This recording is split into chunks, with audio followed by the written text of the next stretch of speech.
नमस्कार, मैं हूं सत्यपाल और आप देख रहे हैं CWB हिंदी न्यूज। शक संवत 1945 विक्रम संवत 2080 आज भाद्रपद मास के शुक्ल पक्ष की द्वादशी तिथि और दिन मंगलवार है। तदनुसार अंग्रेजी तारीख 26 सितंबर सन 2023। आइए सबसे पहले एक नजर डालते दिन भर की सुर्खियों पर। ताऊ देवीलाल की 110वीं जयंती, इनेलो ने कैथल व जजपा ने राजस्थान में किया अपना शक्ति प्रदर्शन।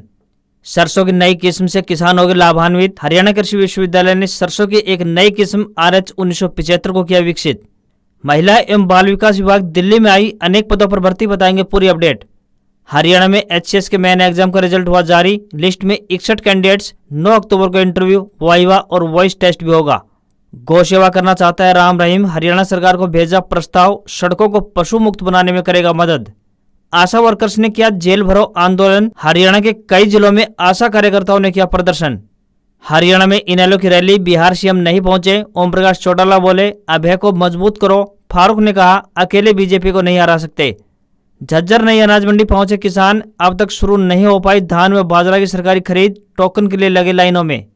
हरियाणा में हर घर की रजिस्ट्री पर मिलेगी साइकिल, करनाल में साइक्लोथॉन समापन पर CM की घोषणा, यात्रा में शामिल पुलिस कर्मियों की 5 दिन तक छुट्टी। 2000 रुपए का नोट बदलने के लिए बचे हैं सिर्फ 4 दिन, जानिए कैसे बदल सकते हैं नोट, बताएंगे पूरी अपडेट।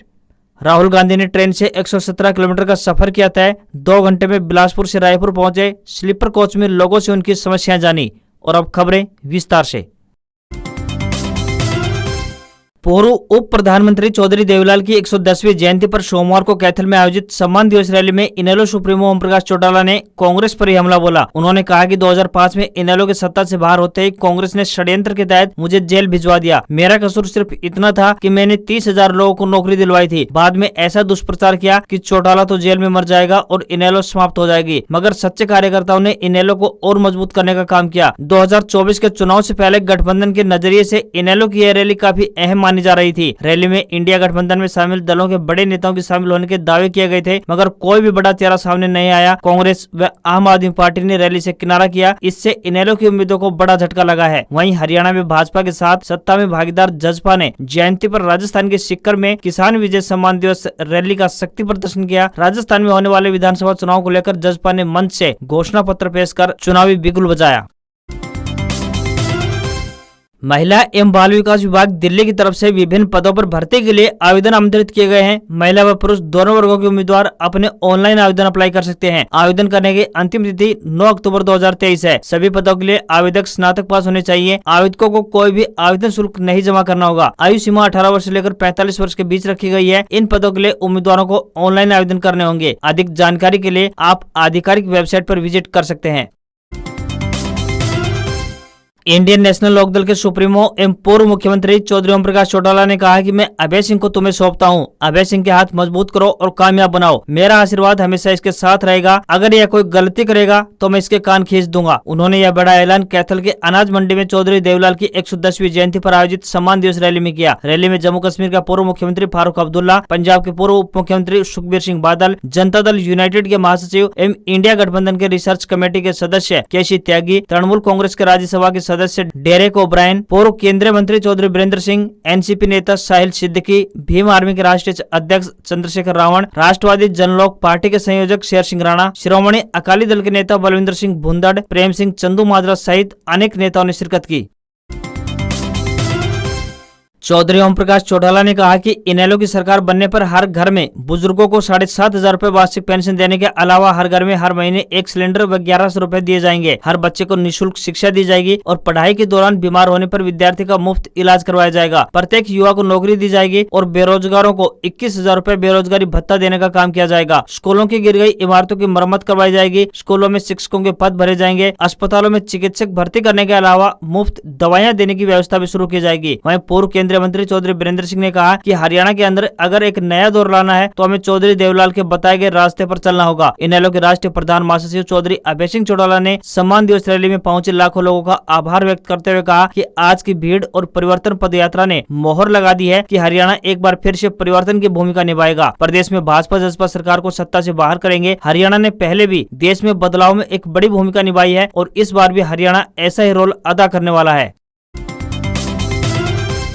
चौधरी चरण सिंह हरियाणा कृषि विश्वविद्यालय ने सरसों की एक और उन्नत किस्म RH 1975 विकसित की है। यह किस्म सिंचित क्षेत्रों में समय पर बिजाई के लिए एक उत्तम किस्म है, जो मौजूदा किस्म RH 749 से लगभग 12% अधिक पैदावार देगी। RH 749 किस्म हरियाणा कृषि विश्वविद्यालय ने वर्ष 2013 में विकसित की थी। अब 10 वर्षों के बाद सिंचित क्षेत्रों के लिए इस किस्म से बेहतर किस्म यानी RH 1975 इजाद की गई है, जो अधिक उत्पादन के कारण किसानों के लिए बहुत लाभदायक सिद्ध होगी। विश्वविद्यालय के कुलपति प्रोफेसर BR काम्बोज ने बताया कि 11 से 12 क्विंटल प्रति एकड़ औसत उत्पादन तथा 14 से 15 क्विंटल प्रति एकड़ उत्पादन क्षमता रखने वाली RH 1975 किस्म में लगभग 39.5% तेल की मात्रा है, जिसके कारण यह किस्म अन्य किस्मों की अपेक्षा किसानों के बीच अधिक लोकप्रिय होगी। इससे तिलहन उत्पादन में वृद्धि के साथ किसानों की आर्थिक स्थिति को भी बल मिलेगा। RH 1975 किस्म हरियाणा सहित पंजाब, दिल्ली, जम्मू व उत्तरी राजस्थान के सिंचित क्षेत्रों में बिजाई के लिए चिन्हित की गई है, इसलिए इन राज्यों के किसानों को इस किस्म का लाभ मिलेगा।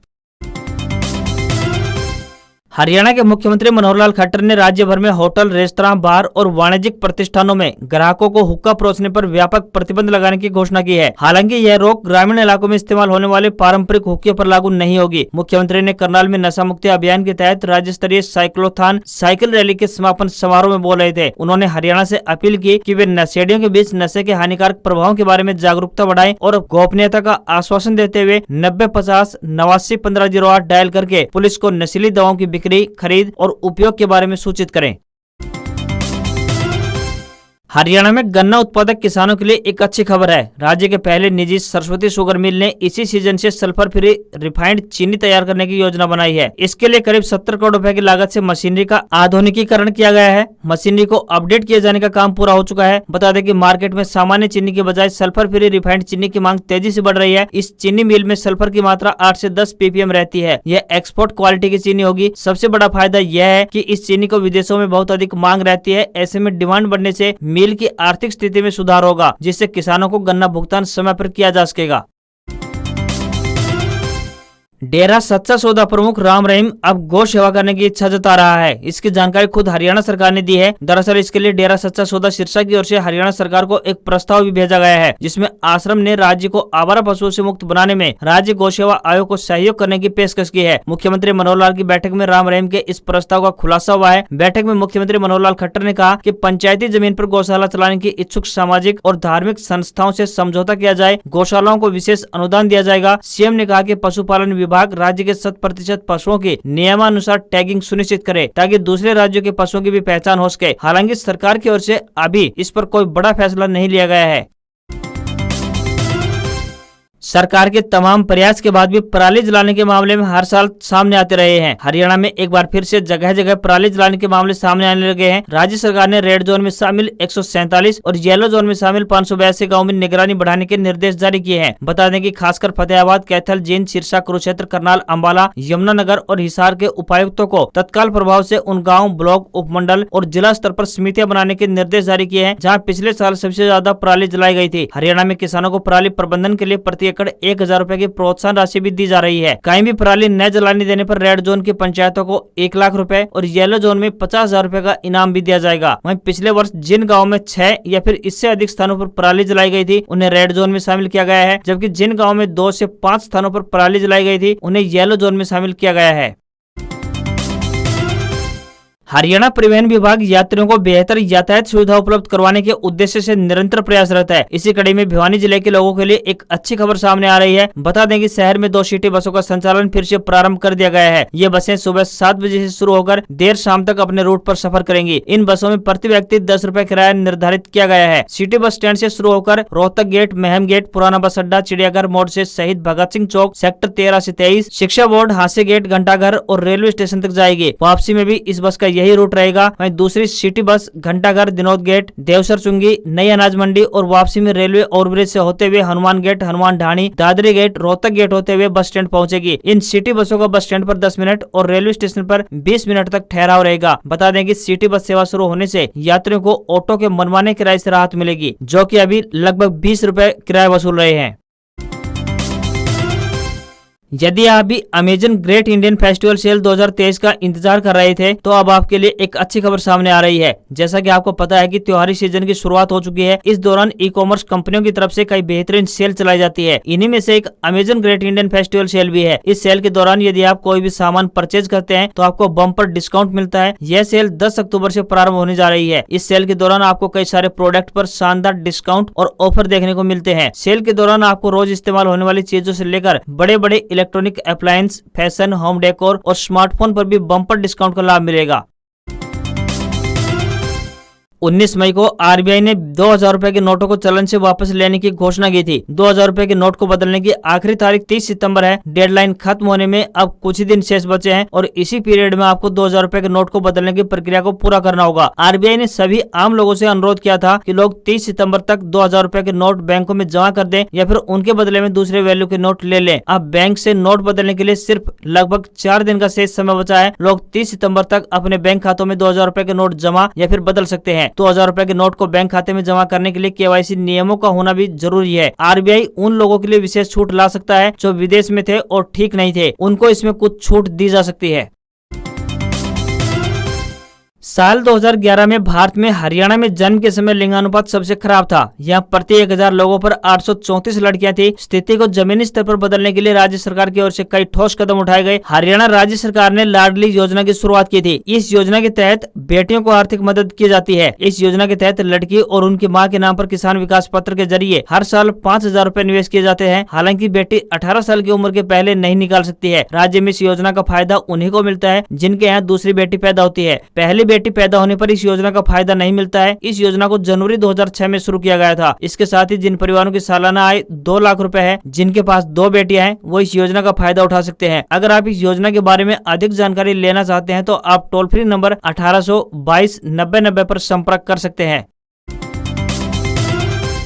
झज्जर की नई अनाज मंडी में सोमवार से सरकार ने सरकारी रेट पर धान और बाजरा खरीद के दावे किए थे, लेकिन पहले दिन ही दोपहर तक सरकारी खरीद का काम शुरू नहीं हो पाया। किसान बाजरा लेकर मंडी में पहुंचे, लेकिन यहाँ कोई एजेंसी खरीद के लिए नहीं पहुंची। किसान सुबह 10 बजे से टोकन लेने के लिए गेट पर लाइनों में लगे रहे। वहीं हरियाणा के पूर्व मुख्यमंत्री एवं नेता प्रतिपक्ष भूपेंद्र सिंह हुड्डा ने कहा कि परमल धान की सोमवार से सरकारी खरीद शुरू हुई है, जबकि धान उत्पादक अपने 80% से अधिक फसल को बेच चुके हैं। उन्हें प्रति क्विंटल करीब 300 रुपए का नुकसान पहुंचा है। बाजरे में 500 से 600 रुपए प्रति क्विंटल का नुकसान हुआ है। एमएसपी भी नहीं मिला है। इस पर भी ये दावे कि 52 फसलों में हरियाणा सरकार एमएसपी कर रहे हैं। वहीं मेरी फसल मेरा ब्यौरा पोर्टल किसी काम का नहीं है। किसान अपनी फसल मंडी में नहीं ले जा सकता है। करनाल मंडी में तो हड़ताल तक करनी पड़ी है।